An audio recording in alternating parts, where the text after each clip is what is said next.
자, 이 강의 이제 두 번째 시간입니다. 이 전 시간에는 서양에 대해서 이야기를 했고요. 이 시간은 이제 동양을 이야기하도록 하겠습니다. 특징은 윤리 도덕을 통해 가지고 자연에 순응한데 방법은 태극하고 이기를 바탕으로 합니다. 이것은 인간주의적 가치론인데 여기에 이 도교 있고 유교 있고 불교 있고 뭐 이런 것들이 같이 동양 사상에는 있습니다. 그런데 대부분 다 봐보면요, 이게 현실적인 것들입니다. 물론 불교는 내세적입니다만은요. 그러면서 도교는 개인적이고 유교는 사회적이고 불교는 상대적이고 이런 특징들이 있어요. 그렇지만 여기에는 동양 사상에서는 이 발전 논리가 없습니다. 이 발전 논리가 없어요. 그렇게 하면 발전 논리가 없으면 소위 말해서 이렇게 뭐 성장하고 그 대신 문제점도 없어요. 이렇게 되면 그 발전을 하다가 보니까 뭔가 이 문제점이 발생하게 되죠. 자, 그러면 윤리도덕에는 욕망을 억제하는 것이 특징인데 미의식이 없고 또 존재론에서 이기의 법칙 그 자체도 존재 세계의 창조적, 주관적 뭐 생활 방식이랄지 능동적 뭐 개혁 이런 거 없어요. 자, 그러면은 우리가 이제 태극 사상 한번 봐볼까요? 몇 가지 이제 이 동양의 사상을 이해 한번 합시다. 태극이라는 것은 주역에서 나와요. 여기에 태극이 있으니 이것이 음양을 낳는다. 여기에서 유래한데 원래 이제 태극에서요. 태극의 속성이 음양이 있어요. 오행이라는 것은 화, 수, 목, 금, 토 이거 5가지가 있는데 이것이 바로 재료죠. 이 음양이라는 속성이 이 재료 삼아 가지고 우주 만물의 우주를 갖다가 성립한다라는 그런 뜻이거든요. 그런 뜻이 태극사상입니다. 자, 이제 두 번째 이기설이 있습니다. 이기설은 실은 원래부터 있던 생각이 아닙니다. 이거 송나라 부자가 이거 집대성을 한 거예요. 이라는 것은 본체고요. 이 기라는 것은 이제 진료를 의미하는데요. 천지가 따르고 있는 법칙과 인간사의 윤리 법칙이 이거 동일하다고 해가지고 유교하고 딱 이렇게 두 개가 융합이 됩니다. 그러면 이것도 마찬가지로요. 이 기가 해서 능동적으로 이것이 갖다 발전하고 창조성이 없어요, 이게. 그러니까 이 발전 법칙과 창조 법칙이 없으면요. 서양은 이 창조 법칙과 발전 법칙이 있거든요. 잘못하면 여기가 같이 싸우게 되면 여기 지게 돼요. 이걸 알아야 됩니다. 그렇게 됐죠. 자, 이제 다음은 이제 세 번째 유교입니다. 유교 여러분도 아시겠지만 이게 이념이라는 것은 충효예요. 충효. 근데 행동지침이 이제 오륜이라고 해서 행동지침이 있어요. 뭐 부자유친이랄지, 군신유의랄지, 부부유별이랄지, 장유유서랄지, 부모유신이랄지 이런 이제 행동지침을 놔두고 그런데 인간한테서는 이 도덕성이라는 게 있는데요. 인의예지라고 해서 이 말은 맹자가 하는 소리입니다. 그러면서 사단이라는 게 있어요. 이게 선한 양심인데 본능 속에 가요. 어떤 불쌍하면 사람들이 눈물을 흘리고 뭔가 도와주려고 하는 측은지심, 수호지심, 사양지심, 시비지심이 있다라는 거예요. 이게 선한 양심을 바탕으로 해서 어떤 인의예지라고 하는 이 도덕성이 나온다라는 거예요. 자, 이거 그렇게 되면 인의예지가 나오게 됐으니까 이것이 사람이 선하다라는 것이니까 맹자가 성선설 주장했지 않습니까? 이거 딱 맞아 떨어져요. 이거 맹자 사상일 겁니다. 그러니까 여기에서는 학습 목표가요. 이 경물치리, 뭔가 이 경물치리, 이 사물을 골똘히 생각해가지고 뭔가 알아내고요. 그렇게 할 때 성의, 성심, 정심, 이것은 아주 정성 들어서 좀 주의 깊게 그래가지고 수신, 제가, 치국, 평천화 하라는 거예요. 이 학습 목표가 경물치리 해가지고 이것을 성의 정심껏 그래가지고 수신, 제가, 치국, 평천화를 한다라는 이런 것입니다. 이거 순서죠. 그런데 봅시다. 특별히 유교 사상이라는 것은 사회 질서를 강조하고 있습니다. 그런데 사회 구성원의 쾌, 불쾌, 감정, 행복감 이런 거 신경 쓰지 않아요. 뭐 싫더라도 유교법에 따르는 것이 같이 있다고 합니다. 어떻게 보면 여기에서 이것을 누리는 사람은 참 기분이 좋겠죠. 그렇지만 누리지 못하는 사람들은 얼마나 불편하겠습니까? 그 행복하겠습니까? 자, 즉 의무의식을 강요하는 규칙이라고밖에 볼 수 없어요. 또 핵심이 충효인데요.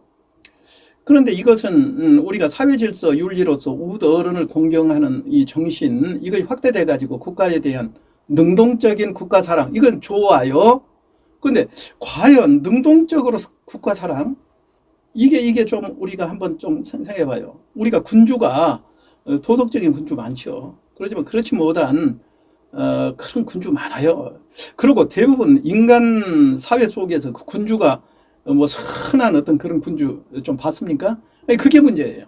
그게 문제. 능동적으로 국가에 충성하고 마치 자기 부모 대하듯이 한다라는 것은 그건 좋은 거예요. 그러지만은 이제 그게 좀 문제가 있다라는 것이고, 의무의식 가지고 국가에 충성하라는 거. 그렇죠. 예? 자, 세 번째 불교입니다. 이 불교는 부처가 되기 위한 교법, 이런 뜻이 포함되어 있어요. 부처라는 것은 각성한 사람을 뜻합니다. 예? 다른 여러 종교하고 비교해서 불교가 지니는 아주 최고의 하나의 그 이념이라고 해야 될까요? 이게 자비입니다. 특징이 자비예요. 그런데 자비가 누구나 다 갖출 수 있는 것이 아니고요. 수행 생활을 통해 가지고 해탈해야만이 참된 자비가 이런 실천이 가능하다고 해요. 그런데 이 세상을 고라고 그랬어요. 고통이에요, 고통. 여기에서 빠져나오는 방법은 아까 해탈해가지고 그 윤회의 고통에서 해방되는 것이 이 목표인데, 그렇게 해야 이제 열반하기 위해서는 각성이 필요한데, 이 각성을 통해서 이 열반하는데, 이 각성이라는 게 쉬운 게 아니에요. 그러면 열반하기 위해서는 사제하고 팔정도가 필요합니다. 열반하기 위해서는. 이제 사제라는 것은 고제, 집제, 멸제, 도제, 이런 뜻입니다. 그래서요, 이것은요, 이제 총체적으로 봤을 때 인간의 욕망을 최대한 억누르는 금욕주의예요. 이런 것을 권장하기 때문에 현세에서 아름다움에 대한 가치, 욕망이 지금 아름다움을 지향하잖아요. 행복감도 지향하고. 그런데 이런 것을 가깝게 하지 말라는 거예요. 그러나 개인의 마음을 다스리는 방법에서 불교는 정말 많은 그 장점을 가지고 있어요. 불교.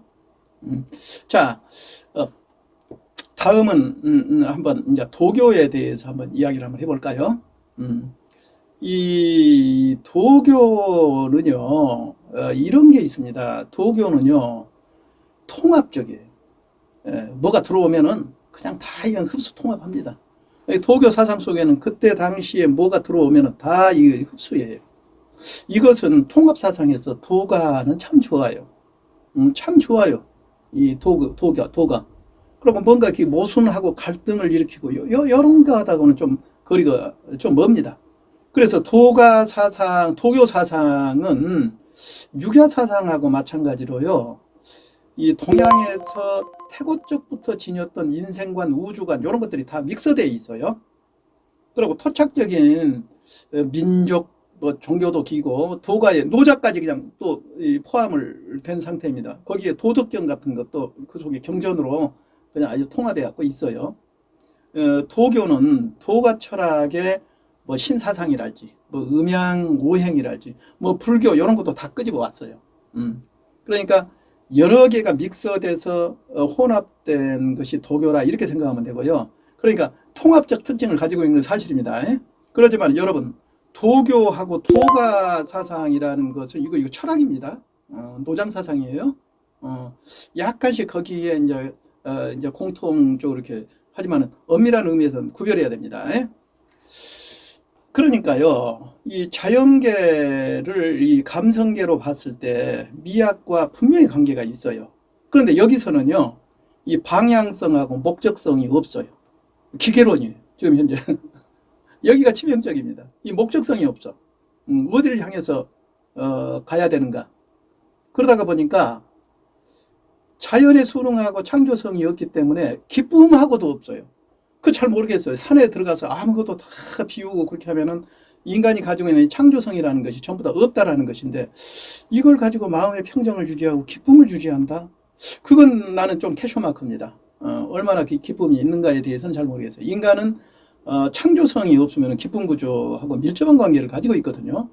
자, 그러면은 이제 한번 전체적으로 한번 내가 정리를 해볼까요? 동양과 이 서양 두 사상 역시요, 인간에 대한 이성에 대한 신뢰가 바탕이 되어 있습니다. 서양만 그런 게 아니에요. 동양도 이성을 갖다가 엄청나게 신뢰합니다. 여기에서 이기 사상은 정신하고 물질이라는 것인데 대부분 다 동양 사상의 주리론이에요. 주기론이 아니에요. 주리론. 주로 이 정신 요것을 갖다 중시해요. 그리고 동양의 아까도 말했지만 윤리도덕 말하지요. 그런데 이 윤리도덕도 이성을 바탕으로 한 윤리도덕이에요. 이성이 만들어 놓은 윤리도덕이에요. 그러면은 그 윤리도덕의 틀을 누가 만들었냐? 공자맹자가 만들어 놓은 윤리도덕법을 가지고 이거 지킨 사람이 그 선한 것이고 선행이에요. 그러면 우리가 공자하고 맹자의 그 이성을 참으로 우리가 신뢰를 해야 된가? 이것도 한 번 정도 퀘스천 마크를 우리가 품을 수가 있는데, 지금 현재 우리가 유교가 이 시대에 적합하지 않은 부분도 많이 있지 않습니까? 갈등 유발 요인도 많아요. 이 부부 유별이랄지 이거 남성 중심의 사회 구조 속에서요. 그리고 군주 중심하고 이런 것들은 요즘하고 잘 맞지 않거든요. 이 장점도 많이 있어요. 그런다고 보면은 어떤 근거에 의해서 만들어 가지고 이걸 갖다 천법이라고 또 그렇게 이야기를 하거든요. 그러니까 의무 의식만 강조해요. 그래가지고 아주 불편하지만은 막 그냥 강압적으로 그거 지켜야 된다고 그래요.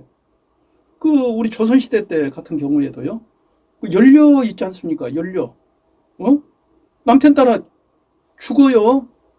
여권은 어떻게 됩니까? 아니, 그것이 효부여요. 연료고.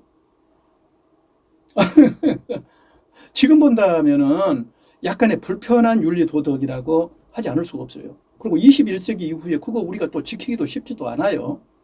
그러니까 이제 어떻게 돼야 되냐? 21세기 이후에 인간이 능동적으로 즐거워하면서 행동해야 돼요. 그러면서 기쁨과 행복을 위해서 그것을 실천할 수 있는 그런 도덕이 필요하다는 거예요. 그런 도덕이어야 돼요. 능동적으로 할 수 있는 도덕이어야지 강압적으로 해버린 것은 도덕이 과연 될 수가 있을까요? 그리고 인간이 궁극적으로 행복을 위한 어떤 하나의 그 도덕이어야 되는데, 근데 행복을 위한 도덕이면 우리는 이런 오해를 해요. 이거 사람은 원래부터 이기적이기 때문에 원래부터 자기 이익심의 발동에 의해서 자기만을 위하는데 어떻게 그게 가능하느냐. 그러지만 인간의 본성 속에서는 아까 지정의에서 미를 추구하는 본성이 있다라는 거예요. 그걸 찾아주면 돼요. 그런데 왜 찾지는 않고 그 열등의식 가지면서 못 찾을 것이라고 먼저 이렇게 못을 받고 이렇게 시작하는 거, 그 자체가 우리가 반성을 한번 해보자라는 것 아니겠습니까? 이 반대로요, 서양처럼 서양에서는 지식을 바탕으로 과학 문명을 만들어내 가지고 우리가 편리한 건 사실입니다. 그렇지만 그 사람들이 만들어 놓은 이 과학이라는 게 인간 사회 속에서도 갈등, 이 풍요로움 속에서 엄청난 갈등을 갖다가 우리가 맛보고 있어요. 그리고 우리가 소위 말해서 인간이 만들어 놓은 기계 문명 속에서 소외돼 가지고, 그래서 서양에서 이제 실존이라는 그런 이야기가 나오게 돼요. 그러니까 문제점이 많이 있어요. 또 자연 파괴가 얼마나 됐습니까? 이런 걸 생각해야 돼요. 우리가 편리해 가지고 그 사람들이 했었던 어떤 공헌점도 있지만 이런 맹점들이 많다라는 거예요. 자, 그러면은 전체적으로 한번 정리를 한번 해봅시다. 이제 현대에 우리가 새로운 발견 한번 해볼까요? 여기에는 이제 문제점도 있고 아마 해결점도 우리가 찾아야 될 거예요. 자, 비록 서양이 21세기 이 기존의 이성 중심의 모더니즘을 이제 의심을 하게 됐죠. 현대 철학이 오면서. 그러면서 이제 감성 중심으로 전향하고자 해요. 그러지만은 해결점을 못 찾은 겁니다, 아직까지. 근데 동양도 마찬가지예요. 서양이 못 찾았는데 그러면 동양이 찾은가? 그것도 아니에요. 동양은 서양의 인식론이 없기 때문에 이 방법에 한계가 있어요. 서양도 못 찾고 동양도 이게 두 개 다 이 핸디캡을 가지고 있다라는 거예요.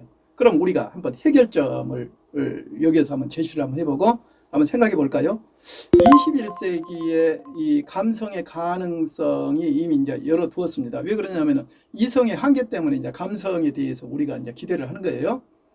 그런데 이 감성에 대해서 뭘 찾으면 되냐면요. 우리가 감정, 이것이 아무 어떤 법칙 없이 이기적으로 자기 것만 취한 것이 아니고 어떤 미적인 것을 추구하고자 하는 본성 구조가 있다는 것을 먼저 전제해야 돼요. 그래가지고 그 방향성을 찾아가지고 학문으로 연결시키면은 미를 목표로 하기 때문에 미학이 되겠죠. 그렇게 돼야 해결이 됩니다. 자, 어떻게 잘 들으셨습니까? 자, 오늘은 제가 여기까지입니다.